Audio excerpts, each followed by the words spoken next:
રમતગમત મંત્રી હર્ષ સંઘવીએ અમદાવાદ ખાતે ઇન્ટરનેશનલ ટેનિસ ટુર્નામેન્ટ ITF M25નો પ્રારંભ કરાવ્યો.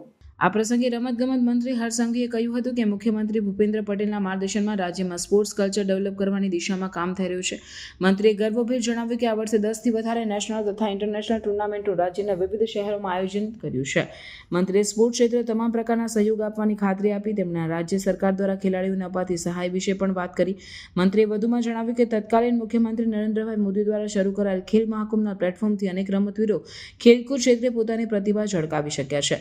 રમતવીરોને તમામ પ્રકારનો સહયોગ અને શ્રેષ્ઠ તાલીમ આપવા માટે રાજ્ય સરકાર કટિબદ્ધ છે તેવું મંત્રીએ ઉમેર્યું. મંત્રીએ આ પ્રસંગે ટેનિસ રમતમાં ઉત્કૃષ્ટ પ્રદર્શન કરનાર ખેલાડી આર્યન શાહ અને સમર્થને મોમેન્ટો આપી સન્માનિત કર્યા. આર્યન શાહ ભારતીય ડેવિસ કપમાં રમ્યો છે અને સમર્થ પણ જુનિયર ડેવિસ કપનો ખેલાડી છે. આ પ્રસંગે રમતગમત મંત્રી હર્ષ સંઘવીએ આ પ્રકારના આયોજન બદલ આયોજકોને અભિનંદન પાઠવ્યા તેમજ ઉપસ્થિત સૌ ખેલાડીઓને ઉજ્જવળ ભવિષ્યની શુભકામનાઓ પાઠવી હતી.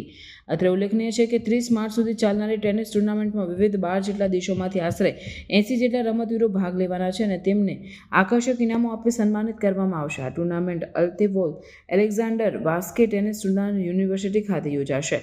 આ પ્રસંગે ટેનિસ સાથે જોડાયેલા અગ્રણીઓમાં સ્વપ્નિલ દેસાઈ, ચિંતન પરીખ, શ્રીમલ ભટ્ટ, ચિરાગ પટેલ તથા ખેલાડીઓ અને સ્પોર્ટ્સ ક્ષેત્રે સંકળાયેલા લોકો ઉપસ્થિત રહ્યા હતા.